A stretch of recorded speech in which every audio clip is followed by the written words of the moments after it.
Hello everybody! I'm back! I'm back for the fourth video of my take on the clan generator challenge. Oh, I'm so lucky.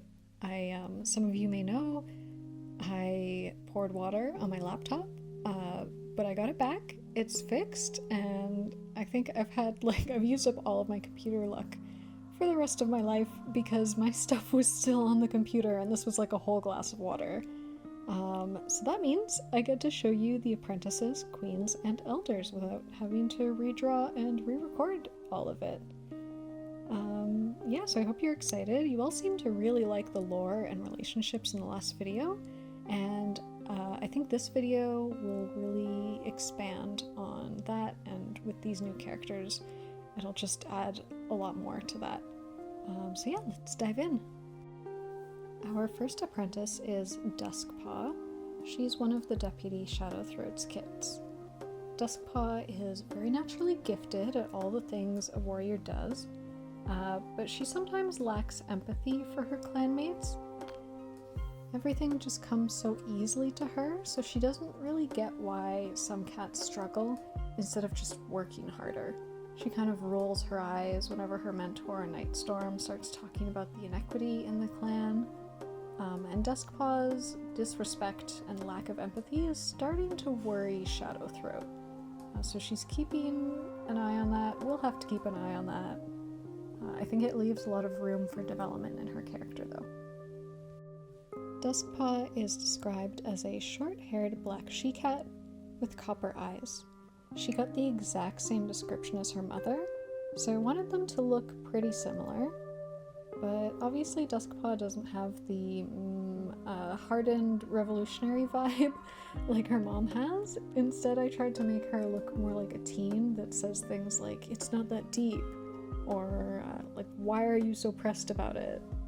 Please forgive me if teens don't actually say that these days. I am an adult, so I don't hang out with teenagers. That would be really weird, but here is Duskpaw.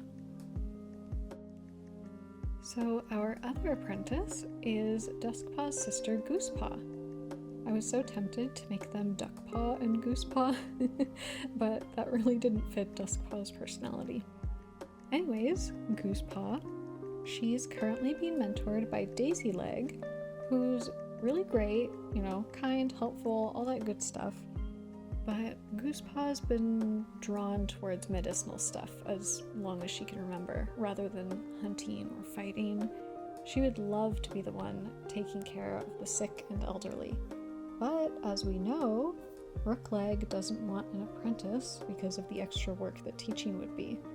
So for now, Goosepaw's favorite thing is changing the elders' bedding and searching them for ticks. What I'd really like for her story is for Goosepaw to go to her first ever gathering and then become friends with FurClan's Medicine Cat apprentice and sort of strike up this relationship. Like, you'll see in the next video that FurClan's Medicine Cat is like this very old lady and she'll need a bit of help getting down the sort of dangerous cliffy areas in StreamClan territory to get to the StarClan portal. So I'm thinking Goosepaw says, I'll help you guys like navigate this area that I'm super familiar with, but in exchange you need to secretly train me to be a medicine cat, and then we can kind of get this like secret medicine cat in StreamClan that is like helping out the cats, and that's like a very important step forward into improving the living conditions of StreamClan. And then we can seriously talk about like ousting Rookleg from the clan, right? So I think that would be super great, super fun, very dramatic. She's described as a black she-cat with long fur and golden eyes. I was a bit indecisive about the shades that I was using on her because I tend to avoid really high contrast designs, but I wanted her to be slightly darker than her sister, just to be able to differentiate them a bit. But I do really like her though. The one white ear, for some reason, feels really cute. Yeah, so this is Goosepaw. Okay, now on to the queens for a little break from politics. This is Flamethroat. She has two sisters, Daisyleg and Pinestone.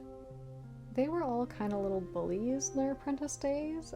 Flamethroat's favorite victim was Tansy Cloud, because he's about the same age as them, but he's always been very frail, easy to pick on, basically. But she calmed down for a while when she became Beefoot's mate as a warrior. But now, she is not happy. After giving birth to her two little bundles of joy, Honeykit and Peachkit, she found out that her sister is pregnant. And normally that would be great, but this clan has very few eligible bachelors. It's literally just Beefoot, Squirrelstar, and Tansy Cloud. So Flamethroat's thinking, well, it's not Tansy Cloud because he's a loser, and it's not Squirrelstar because he's so young and they've never talked. So it must be Beefoot. And the whole thing has her so angry that she can barely enjoy her time with her kits, who are super cute, by the way.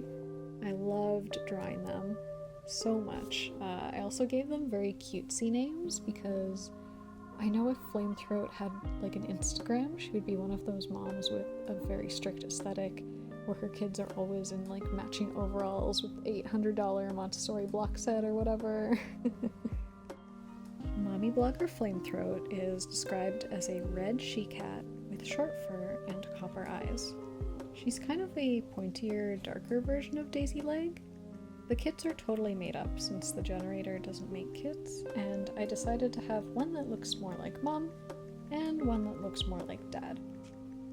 I think they'd both be boys since both of their parents, Flamethroat and Beefoot, both give off this like #boymom energy. Moving over to Pinestone, the last of our former mean girl trio. She's always been more of a follower than a leader, so she felt really comfortable just doing what Flamethroat was doing, but when Flamethroat got together with Beanos, she started growing into her own personality. And after a few patrols with Tansy Cloud, they started growing closer. So they were secret best friends and then evolved into secret lovers. I say secret because, bullying aside, Tansy Cloud's reputation in the clan is not great, and Pinestone is extremely sensitive about what other people might be thinking about her. Then, shortly after she confessed her feelings to him, Tansy Cloud told her that he was going blind and soon he'd have to retire to the Elder's Den because of his health issues. So once she realized she was pregnant, I think she probably tried to lie and say it was a fling with a loner or something like that, but then she's not a very good liar, so her sisters saw through that immediately. It didn't really work. So they know it's someone in the clan, but they know she's not telling them for some reason. She spends most of her time stressing about her relationship with her sister and worrying that the kittens will look like their father.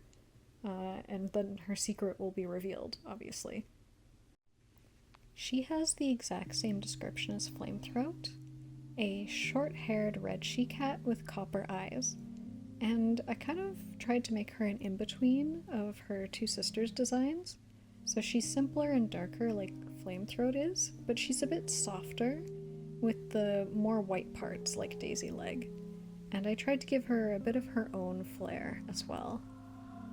I almost wish that she had her kits because I so enjoyed drawing the kits for Flamethroat, and I think they're gonna be really cute. Maybe after I finish this challenge, maybe I'll do like a little comic or something like that, or I don't know, just like a fun little extra bit. Alright, elder time now.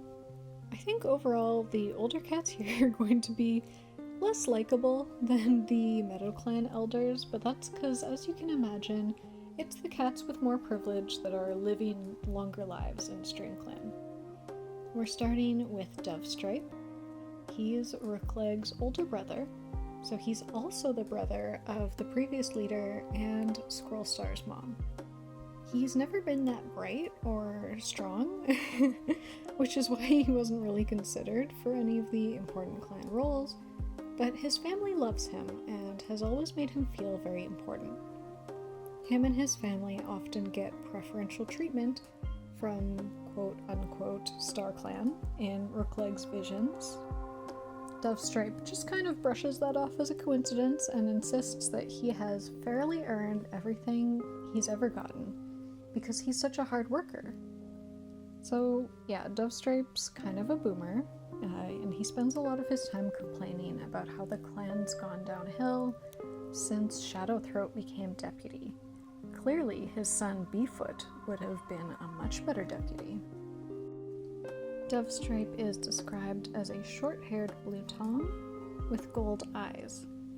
His body's pretty thick and square, like Rookleg, and they also have the same hair thing going on. I don't know if I'm completely happy with how he turned out, but it's okay. I'm not putting any more time into him anyway. He isn't a character that I particularly enjoy that much. But yeah, Dovestripe, yay! Dovestripe's mate is Waspclaw. For a long time, she's been feared as the strongest warrior in StreamClan. And now that she's retired, she demands to be treated with the utmost respect, and believes that that respect should also apply to her only surviving kit, Beefoot. Think like, don't you know who I am? When she goes to places and stuff. Her relationship with Dovestripe is a little bit sneaky. She knew she needed an in with the powerful family to get that stability for her own family, and Dovestripe was kind of an easy path to achieve that, since he's not super bright, and it was kind of easy to grab his attention with her cool fighting skills and just sort of kindle that flame, even if she wasn't that into him. But she's grown some real affectionate feelings for him over the years. Waspclaw is described as a red mackerel pseudo-tabby with long fur and hazel eyes. Her fur pattern is really similar to her son Beefoot, and I gave her some cool scars to show that she's been in a lot of fights over the years. StreamClan's third elder is Waspclaw's sister, Softblaze. She's not actually that soft, very confrontational, and always letting her daughter Nightstorm know what a disappointment she is. Sometimes cats can hear her loudly sighing in the Elder's Den, complaining about what a mistake it was to wait so late in life to have kits, because now she can't have a more agreeable one. She also compares her daughter to Waspclaw's amazing son, Beefoot, a lot. The elders so far are all very pro Beefoot, but that's because it's like his mom, his dad, and his aunt. Most arguments that Softblaze and Nightstorm have are because of their different perspectives on the clan's power structure. Softblaze wants to keep things the way that they have always been, because overall that's worked out for her, and she thinks that Nightstorm should be thankful. So when Nightstorm rejects that, she takes it as a personal attack. Luckily, her foster daughter Swantail is quiet and obedient and lets Softblaze rant to her heart's content. Softblaze is a short-haired, black and red mackerel calico with gold eyes. Oops. So I didn't see the calico thing until just now. So she's a tortie. The only part that I really needed from this design was that cool ginger blaze across her face, and then everything else I was like, whatever, she's already maximum cool. I also gave her some neck scars because I can definitely see her getting into some fights when she was young. It's time for the last cat in StreamClan, the young elder Tansy Cloud, my sweet boy. He's Finchfur's little brother, whose health issues forced him to retire early. He always had bad vision that's been slowly deteriorating, but he's also got problems with his joints that have gotten worse because he's always been assigned to patrols, which nobody else wants, and that usually means the more difficult terrain. His sister has been visiting him a lot in the Elder's Den, which is nice, since he's been a bit lonely, with Pinestone being way too paranoid about anyone seeing them together to visit him. I kind of made myself sad coming up with him. Tansy Cloud's always been a bit more soft-spoken, like Swantail, but unlike Swantail, who has Nightstorm as her best friend, sort of like build up her confidence, Tansy Cloud was apprenticed alongside Flamethroat, Daisyleg, and Pinestone, who were really awful when they were younger. Daisyleg didn't really involve herself with the bullying, but bystanders are still bad. Luckily, the bullying stopped once Flamethroat and Pinestone became warriors, and Flamethroat got distracted by Beanos and forgot all about Tansy Cloud. I'm still kind of unsure about how he would feel about his relationship with Pinestone. I think he understands that she was just deeply insecure as an apprentice, but I think he would feel a little icky about keeping their friendship and later romance a secret. But maybe his self-esteem is just really low, so any kind of affection is like, oh my god, thanks for loving me. And maybe he's just willing to deal with being someone's dirty little secret. I'm undecided because I haven't actually gone through this myself. So I don't know. If anyone has any ideas about how Tansy Cloud feels, feel free to make your headcanons. Tansy Cloud is described as a hairless, red-spotted pseudotabby with yellow eyes. Like Finchfur, I ignored the hairless thing, but I made his body shape similar to a hairless cat. I also made him a flame point, just so he's more visually distinct, and then that can justify why Pinestone is stressing so much about maybe the kits look like him. It also gives a bit more time to stretch any drama, because color point kittens are born all white, and then how dark they are depends on how cold their extremities get, which is pretty cool. Overall, I think he looks great. The only thing that gave me some trouble was his eyes. They're still a little bit uneven, but overall he turned out really cute. So that about wraps up StreamClan.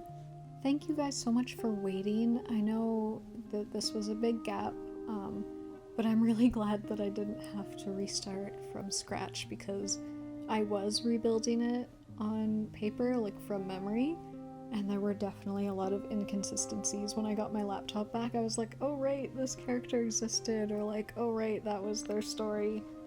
So yeah, maybe I'll do a video about that in the future, like what I could have made it if I hadn't got all of my materials back. I don't know. I might also post a family tree for this clan's like powerful family, just because I don't know if it was confusing for you guys when I was talking about it. But anyways, Fur Clan is next up, and I hope you guys are looking forward to it. Bye!